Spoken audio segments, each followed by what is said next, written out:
Assalamualaikum warahmatullahi wabarakatuh. Perkenalkan, kami dari kelompok 10 Pendidikan Pancasila mau memperkenalkan diri kami. Yang pertama ada saya sendiri, Safa Kahla dengan NIM akhir 221. Saya Syafira Tizaraskia dengan NIM akhir 222. Saya Tabita Krisna Kanayasyagian dengan NIM akhir 233. Saya Tarazania Kalista dengan NIM akhir 235. Saya Wahyu Tafia Wulandari dengan NIM belakang 244. Oke, di sini tujuan kami adalah ingin menjelaskan dan mengajak teman-teman untuk mengetahui gimana sih penerapan 5 sila Pancasila dalam kehidupan sehari-hari. Kalau gitu, yuk simak aja. Tata, sini. Tabita belum datang ya? Dia juga nggak kabar-kabar sih. Tapi kayaknya dia juga nggak tahu kalau hari ini kita ada pertemuan. Oh, apa aku coba telepon aja kali ya? Boleh. Halo Tabita. Halo Tak, Sekarang kamu lagi ada di mana ya? ini aku ada di kosan mau siap-siap ibadah. Oh, kamu udah cek grup chat Pendidikan Pancasila nggak? Emang ada informasi apa? Iya, jadi kita tuh udah rencana buat kerja kelompok hari ini. Dan aku sama Wulan udah dikasih psikologi nungguin kamu. Loh, kok tiba-tiba sih? Kok kalian nggak ngabarin? Kamu kira-kira bisa nggak langsung ke sini? Soalnya aku sama Wulan nih waktunya mepet banget buat datang dan kerja kelompok sekarang. Tapi kan hari ini jadwalnya aku ibadah Tak, jadi aku nggak bisa. Gak bisa ya sekali aja ditunda. Aku ibadah sekali seminggu dan ibadah itu juga kewajibanku. Terus gimana dong Tak? Masa aku nggak ibadah? Ya aku tahu sih ibadah itu kewajiban, tapi kan bisa dong sekali aja kamu gak ngelakuin. Karena jarang-jarang aku sama Wulan dan kamu juga bisa kerja kelompok bareng. Karena kan waktu kita selalu berbenturan. Ya, iya sih waktu kita berbenturan, tapi kan ibadah itu ada suatu kewajiban. Emang kamu suka ya kalau waktu ibadah kamu terpotong atau kamu dilarang ibadah? Oh nggak bisa Tak, maaf ya. Udahlah, aku males ngomong sama kamu. Kamu gak usah ikut kerja kelompok aja. Loh, halo Tak? Halo? Ih kok Tata kayak gitu sih, kan ibadah kewajiban. Terus tadi si Tabita, tadi aku udah telepon sih, terus kata Tabita tuh dia mau ibadah dan emang gak bisa ikut kerja kelompok hari ini. Tapi kan maksud aku masa gak bisa sih udah 1 hari aja gitu kita ibadah. Aku mau ngomong sesuatu dong. Ya, apa? Jadi kan aku juga ngedengerin kamu teleponan sama si Tabita kan. Tapi menurutku kamu salah deh kalau kayak gitu. Kita kan harus menghormati teman kita kan, apalagi kalau menyangkut urusan peribadahan. Iya sih, bener yang kamu bilang. Mungkin seharusnya aku lebih menghargai dia sih, karena ibadah itu kan wajib dan memang seharusnya aku lebih mentoleransi aja sih. Bagus.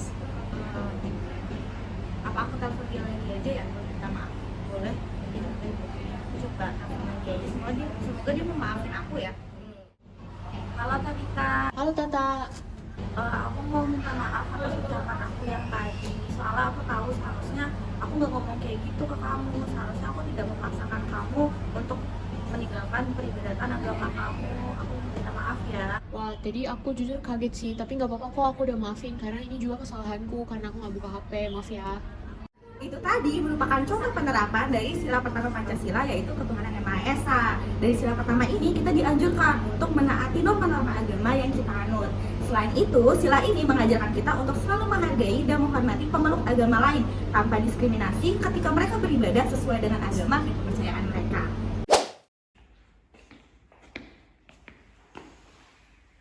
Aduh, gimana sih Bibi?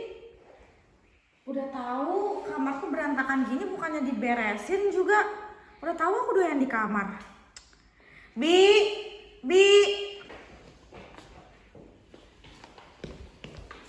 Iya nak, Tata ada apa? Ini kamarku tuh lagi berantakan, lagi jelek banget gini. Seharusnya Bibi beresin dong, bukan malah dibiarin doang. Gimana sih? Maaf ya nak, Tata tadi Bibi baru bersih-bersih di luar sama ngejagain. Alasan banget. Ini tuh udah tugas Bibi buat beres-beresin kamar aku. Ini tuh udah pekerjaan Bibi gitu loh. Aku tuh nggak suka kalau misalnya orang kerja tuh selenga-selengan kayak gini. Aku tuh majikan Bibi, tahu nggak? Bibi itu cuma ART.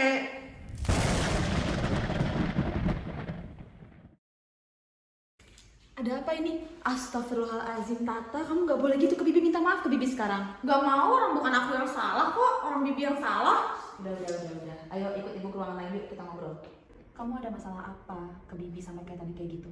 Itu tuh Bibi tuh nggak mau beresin kamar aku, malah milih jagain si Ade. Padahal kan itu emang udah pekerjaan dia buat beresin kamar aku, dan dia bisa beresin kamar aku dulu sebelum jagain Ade.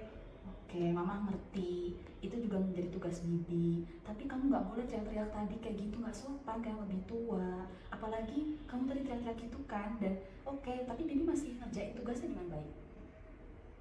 Kita itu sama semua derajatnya sebagai manusia. Nggak boleh mandang aku majikan, dia ART, dan tanpa kayak status dan pekerjaan apapun gitu. Kamu nggak boleh bersikap sewenang-wenang kayak gitu. Emang kamu mau diperlakuin dulu sama orang lain juga? Ya nggak mau lah, Mak. Mama maunya diperlakukan secara adil dong. Nah, itu kamu tahu. Dan menurut Mama, kenapa tadi Bibi tuh mutusin buat jagain adik kamu dulu? Karena itu udah jadi hak dia. Manusia itu punya hak masing-masing buat nentuin apa pilihan dia, apa yang dia mau. Jadi, menurut Mama juga beresin kamar itu, kamu udah dewasa, kamu harus bisa lakuin itu sendiri. Oke, Mak, paham. Aku minta maaf ya tadi udah ngomong gitu ke Bibi dan nggak sopan juga ke Bibi. Nah, itu baru. Aku bakal minta maaf deh ke Bibi. Oke. Ada Bibi nggak ya? Bi, aku mau ngomong sesuatu. Iya nak, Tata ada apa?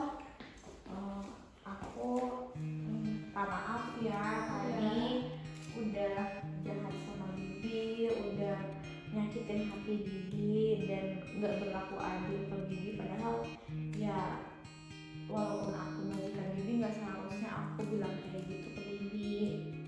Iya nak, Tata nggak apa-apa, makasih ya. Minta maaf ya. Ya, nggak apa-apa. Sila kedua Pancasila, yaitu kemanusiaan yang adil dan beradab, mengajarkan kepada kita untuk berlaku adil dan beradab kepada sesama, tanpa melihat status, pekerjaan, dan situasi kondisi. Gak ada kata rendah dan tinggi. Oleh karena itu, sila ini mengajarkan kepada kita untuk berlaku adil dan berbudi kemanusiaan. Aku mau nanya deh sama kalian berdua. Nanya apa? Apa tuh? Kalian itu tim bubur diaduk atau tim bubur gak diaduk? Kalau aku sih lebih ke tim bubur yang diaduk ya, karena rasanya tuh nyampur banget.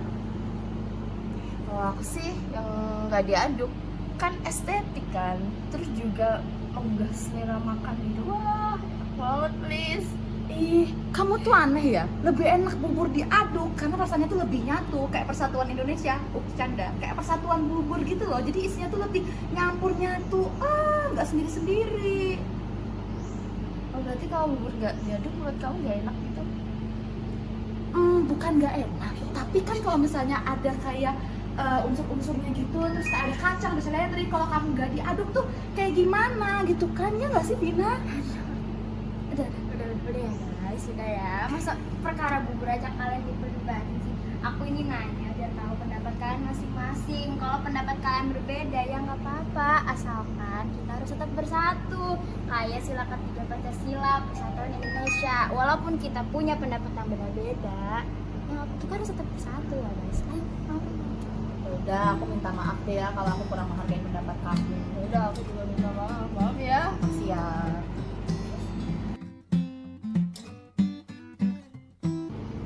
Cuplikan video sebelumnya adalah contoh penerapan dari sila ketiga yaitu Persatuan Indonesia, di mana kita sebagai warga negara Indonesia harus tetap bersatu walaupun kita memiliki pendapat yang berbeda-beda.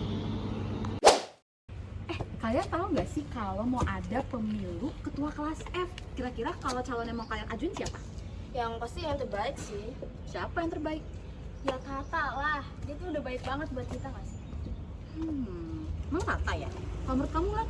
Kalau aku sih Tabita nggak sih, dia kan selektif banget gitu kan.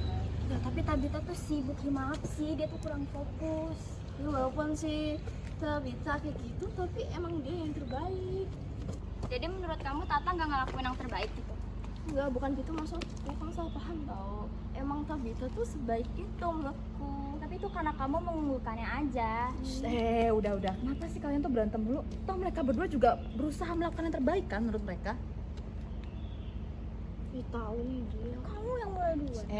kehendak itu nggak boleh dipaksain. Asalkan kalian nyampein pendapat kalian dengan benar, itu akan jadi lebih baik. Bener nggak? Iya, benar. Nah, tadi kan kalian berdua udah kayak ngejabarin kan gimana sih kelebihan dan kekurangan calon ini, bahkan keunggulannya. Nah, dari situ kalian bisa tahu potensi mereka berdua, bener nggak? Benar. Nah, jadi kalau gitu jangan lupa datang ke pemilihan ketua kelas F ya. Kamu pilih siapa sih? Aku pilih. Nggak boleh gitu, pendapat kamu itu adalah hak kamu. Kamu boleh kok berhak untuk nggak ngasih tahu pendapat kamu ke dia, karena pemilihan itu punya asas luberjurdil, langsung, umum, bebas, rahasia, jujur, dan adil. Nah, itu kalian tahu, yeay. Nah, itu dia penerapan dari sila keempat. Nah, sila keempat ini mengajarkan untuk kita senantiasa melakukan musyawarah dan tidak memaksakan pendapat ketika kita sedang berdiskusi dengan orang lain. Tapi tidak semua hal harus dimusyawarahkan, karena ada beberapa hal yang perlu untuk dilakukan voting. Salah satunya adalah dengan pemilihan umum, di mana pemilihan umum ini menjadi suatu hal yang penting karena rakyat akan bisa memilih dan memberikan suaranya di TPS untuk mendukung calon-calon yang akan dijadikan sebagai pemimpin.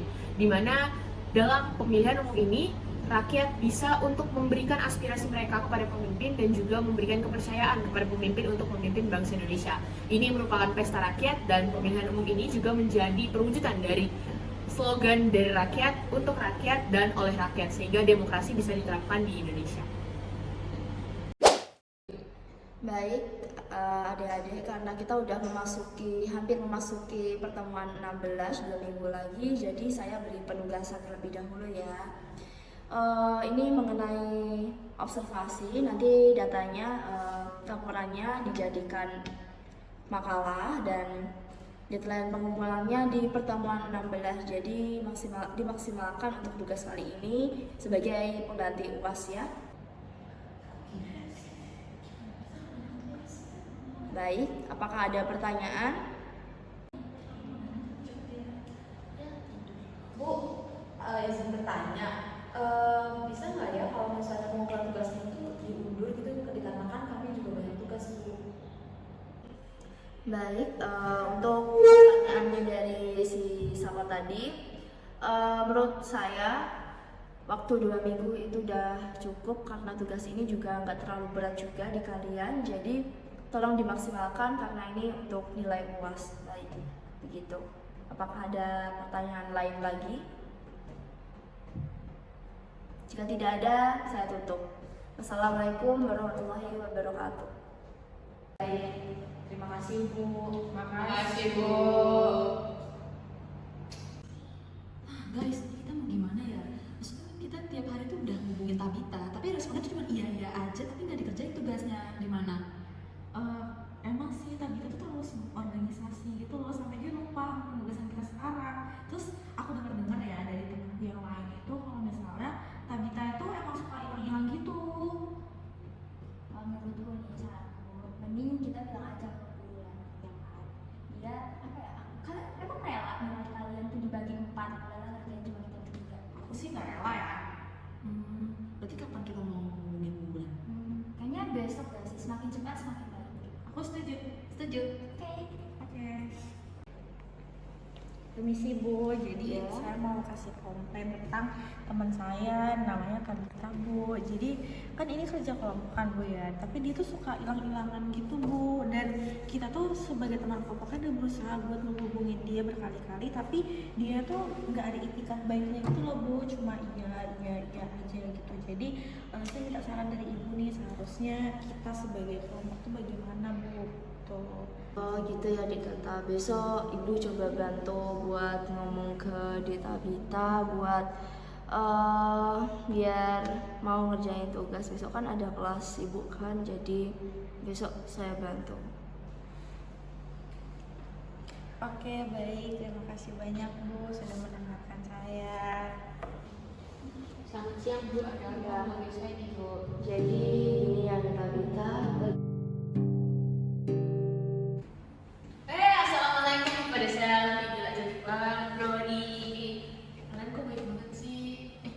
Hari ini kok kalian bajunya nggak berirama? Aku ikutan dong. Bisa? Aku tahu aku guys, aku salah. Maaf ya karena aku lalai dengan tugas di kelompok ini. Nggak ngumpulin data, kerjain makalah juga enggak.